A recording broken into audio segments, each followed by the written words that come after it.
Hello friends, welcome to the Rashmi classes. पिछले class में हमने एनसीईआरटी क्लास 11 बायोलॉजी का चैप्टर 1 हम लोग ने कंप्लीट किया था। आज हम लोग उसका क्वेश्चन आंसर सॉल्व करेंगे।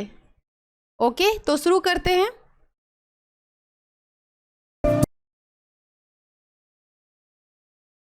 प्रश्न 1, जीवों को वर्गीकृत क्यों करते हैं? तो हमारा आंसर क्या है? जीवों का वर्गीकरण निम्नलिखित कारणों से किया जाता है। पॉइंट 1 क्या है? जीवों की सरलता से पहचान हेतु। 2 पॉइंट है अन्य स्थानों के जीवों के अध्ययन हेतु। 3 पॉइंट है जीवाश्मों के अध्ययन हेतु। 4 पॉइंट है समूह बनाकर सभी जीवों का अध्ययन किया जा सकता है, जबकि सभी जीवों का पृथक अध्ययन असंभव है। 5 पॉइंट, वर्गीकरण से जीवों में समानता व असमानता का पता चलता है, जिससे विभिन्न जीव समूहों के बीच संबंध का ज्ञान होता है। 6 पॉइंट, विभिन्न टैक्सा के विकास इवोल्यूशन का पता चलता है। प्रश्न 2 पॉइंट, वर्गीकरण प्रणाली को बार बार क्यों बदलते हैं? उत्तर, नए उपकरणों और प्रौद्योगिकी के विकास के साथ साथ वैज्ञानिक अध्ययन का भी लगातार विकास होता रहा है। प्राचीन काल में वैज्ञानिक जीवों का वर्गीकरण उसके आवास तथा गुण के आधार पर करते थे। उसके पश्चात बाह्य आकार की एक्सटर्नल मॉर्फोलॉजी वर्गीकरण का मुख्य आधार बन गया। इसके पश्चात सूक्ष्मदर्शी, माइक्रोस्कोप व अन्य उपकरणों की खोज के पश्चात आंतरिक संरचना तथा भौतिकी का उपयोग वर्गीकरण हेतु होने लगा। वर्तमान में कोशिकीय संरचना, गुणसूत्र, जैव रासायनिक विश्लेषण, जीन संरचना तथा डीएनए में समानता का भी उपयोग जीवों के बीच संबंध स्थापित करने में तथा वर्गीकरण में किया जा रहा है। इसलिए वर्गीकरण प्रणाली समय के साथ साथ परिवर्तित एवं विकसित की जाती रही है। प्रश्न 3, जिन लोगों से आप प्रायः मिलते रहते हैं, आप उसको किस आधार पर वर्गीकृत करना पसंद करेंगे? संकेत: ड्रेस, मातृभाषा, प्रदेश जिसमें वे रहते हैं, आर्थिक स्तर आदि। उत्तर, हम उनको विभिन्न आधार पर वर्गीकृत करेंगे। पॉइंट 1, परिवार के सदस्य। पॉइंट 2, रिश्तेदार। पॉइंट 3, पारिवारिक मित्र। पॉइंट 4, स्कूल मित्र। पॉइंट 5, सहपाठी। पॉइंट 6, वयस्क, अपने से बड़े, अपने से छोटे, समान उम्र वाले। 7 पॉइंट, लिंग स्त्री है या पुरुष है। 8 पॉइंट, ऊंचाई के आधार पर। 9 पॉइंट, खेल मित्र है या नहीं है, उसके आधार पर हम इसे वर्गीकृत करेंगे। प्रश्न 4, व्यष्टि तथा समष्टि की पहचान से हमें क्या शिक्षा मिलती है? उत्तर, व्यष्टि यानी इंडिविजुअल। प्रत्येक व्यष्टि में कुछ विशिष्ट लक्षण होते हैं जो उसकी समष्टि के अन्य व्यष्टियों में नहीं पाई जाते हैं। समष्टि यानी पॉपुलेशन। प्रत्येक समष्टि जनन में पृथक होती है। पॉइंट 2, एक समष्टि के सदस्य आपस में अंतर प्रजनन करके नए जीव को जन्म दे सकते हैं। पॉइंट 3, एक समष्टि के सदस्यों में समानता होती है तथा ये अन्य समष्टि से असमान दिखाई देते हैं। पॉइंट 4, समष्टि के प्रत्येक सदस्यों का कैरियोटाइप समान होता है। पॉइंट 4, एक समष्टि के सदस्यों में आंतरिक संरचना में समानता पाई जाती है। प्रश्न 5, आम का वैज्ञानिक नाम निम्नलिखित है, इसमें से कौन सा सही है? मैंजीफेरा इंडिका या मैजीफेरा इंडिका? उत्तर, मैंजीफेरा इंडिका। इसके नाम के नीचे अंडरलाइन देते हैं दोनों के। प्रश्न 6, टैक्सॉन की परिभाषा दीजिए। विभिन्न पदानुक्रम स्तर पर टैक्सॉन की कुछ उदाहरण दीजिए। उत्तर, टैक्सॉन किसी भी स्तर को वर्गीकीय समूह होता है taxon is a taxonomic group of any rank. यह किसी भी स्तर पर जीवों के समूह को निरूपित करता है। उदाहरणतः मक्का स्पीसीज है, रोजेज जीनस है, घास फैमिली, कोनिफर ऑर्डर, द्विबीजपत्री क्लास, बीजीय पौधा डिवीजन। शब्द टैक्सॉन सर्वप्रथम 1956 में ICBN international code of botanical nomenclature ने प्रतिपादित किया था तथा मेयर 1964 ने इसकी परिभाषा किसी भी स्तर के वर्गीकीय समूह के रूप में दी थी। प्रश्न 7, क्या आप वर्गीकीय संवर्ग का सही क्रम पहचान सकते हैं? A जाति, गण, संघ एवं जगत। B वंश, जाति, गण, जगत। C जाति, वंश, गण, संघ। उत्तर, इसका उत्तर होता है C जाति, वंश, गण, संघ, या इसे species, genus, order and phylum कहते हैं। प्रश्न 8, जाति शब्द के सबसे मानवीय वर्तमान कालिक अर्थों को एकत्र कीजिए। क्या आप अपने शिक्षक से उच्च कोटि के पौधों एवं प्राणियों तथा बैक्टीरिया की स्पीसीज का अर्थ जानने के लिए चर्चा कर सकते हैं? उत्तर, पॉइंट 1, जाति एक प्राकृतिक जनसंख्या अथवा समान आकार की, आंतरिक संरचना, कार्य की तथा कोशिकीय संरचना वाले जीवों का प्राकृतिक जनसंख्या है।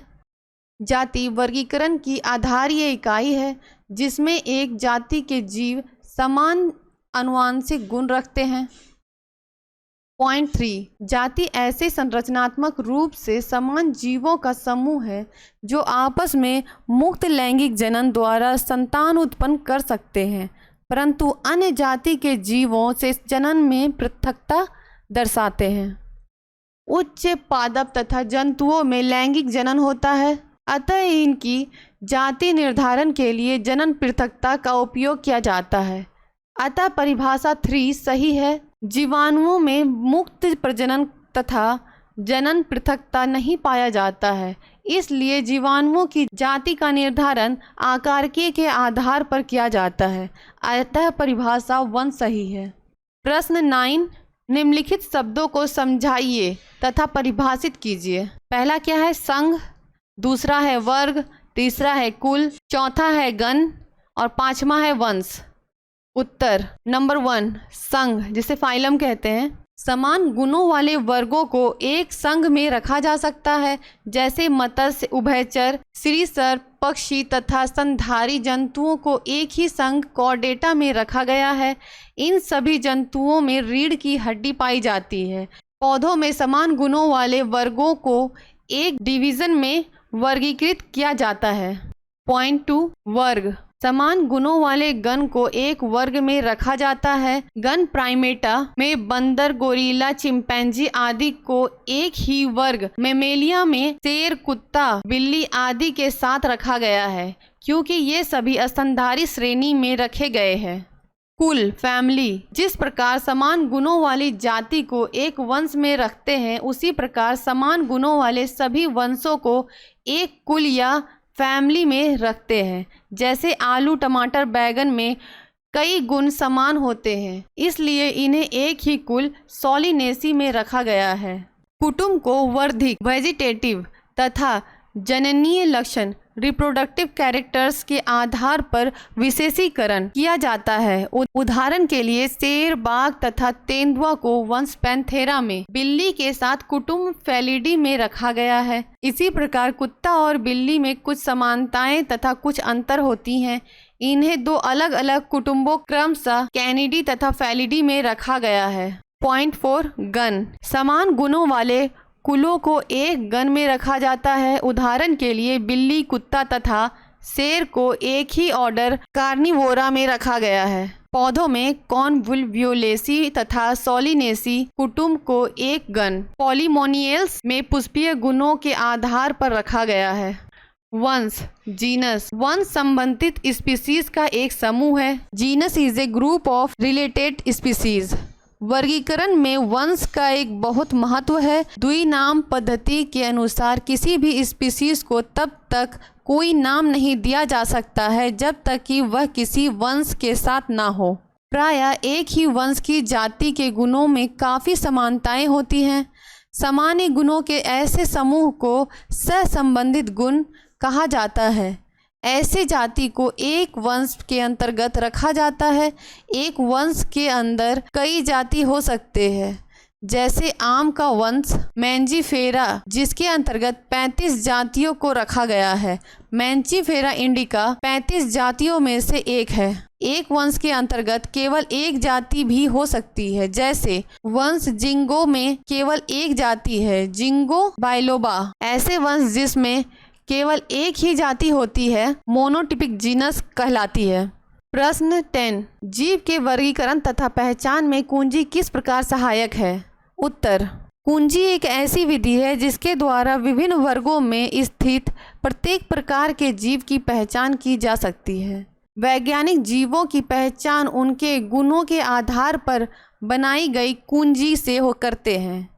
कुंजी पौधों तथा जंतुओं के समान तथा असमान गुणों के आधार पर बनाई जाती है। वर्गीकीय कुंजी टैक्सोनॉमिक की दो विपरीत लक्षणों पर आधारित होती है। इसमें से एक को स्वीकार किया जाता है जबकि दूसरे को अस्वीकार किया जाता है। कुल, वंश तथा जाति के लिए अलग अलग कुंजी का उपयोग किया जाता है। प्रश्न 11, पौधों तथा प्राणियों के उचित उदाहरण देते हुए वर्गीकीय पदानुक्रम का चित्रण कीजिए।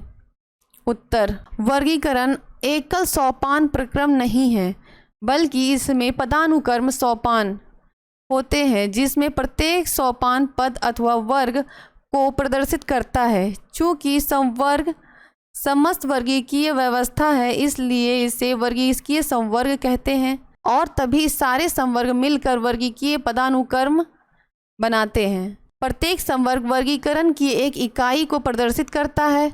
वास्तव में यह एक पद को दिखाता है और इसे प्रायः टैक्सॉन कहते हैं। वर्गीकीय संवर्ग तथा पदानुक्रम का वर्णन एक उदाहरण द्वारा कर सकते हैं, जैसे कीट। कीट जीवों के एक वर्ग को दिखाता है जिसमें एक समान गुण जैसे 3 जोड़ी संधिपाद होती है। इसका अर्थ है कि कीट संघ स्वीकार्य सुस्पष्ट जीव है जिसका वर्गीकरण किया जा सकता है, इसलिए इसे एक पद अथवा संवर्ग का दर्जा दिया गया। स्मरण रहे कि वर्ग संवर्ग को दिखाता है। प्रत्येक पद अथवा वर्गक वास्तव में वर्गीकरण की एक इकाई को बताता है। ये वर्गीकीय संवर्ग सुस्पष्ट जैविक है, ना कि केवल आकारिकीय समूहन। सभी ज्ञात जीवों के वर्गीकीय अध्ययन से सामान्य संवर्ग जैसे जगत, संघ अथवा भाग, पौधों के लिए वर्ग, गण, कुल, वंश तथा जाति का विकास होता है। पौधों तथा प्राणियों दोनों में जाति सबसे नीचे संवर्ग में आती है। इसका वर्गीकरण संलग्न चित्र के अनुसार होता है, जैसे सबसे ऊपर जगत आता है, उसके बाद संघ या भाग, वर्ग, गण, कुल, वंश और सबसे लास्ट में आती है जाति। मनुष्य तथा आम का वर्गीकीय पदानुक्रम में वर्गीकरण निम्नलिखित प्रकार है। पदानुक्रम जगत एनिमेलिया, संघ कॉर्डेटा, वर्ग ममेलिया, गण प्राइमेटा, कुल होमोनिडा, वंश होमो और जाति सेपियंस। इसी प्रकार पदानुक्रम आम का है जगत प्लांटी, संघ या डिवीजन एंजियोस्पर्मिया, वर्ग डाइकोटिलीडीन, गण सेपिनडेलिस, कुल एनाकार्डेसी, वंश मैंजीफेरा, जाति इंडिका। आज हमने चैप्टर 1 का क्वेश्चन आंसर कंप्लीट किया है। क्यों नेक्स्ट क्लास में हम लोग नेक्स्ट शुरू करेंगे।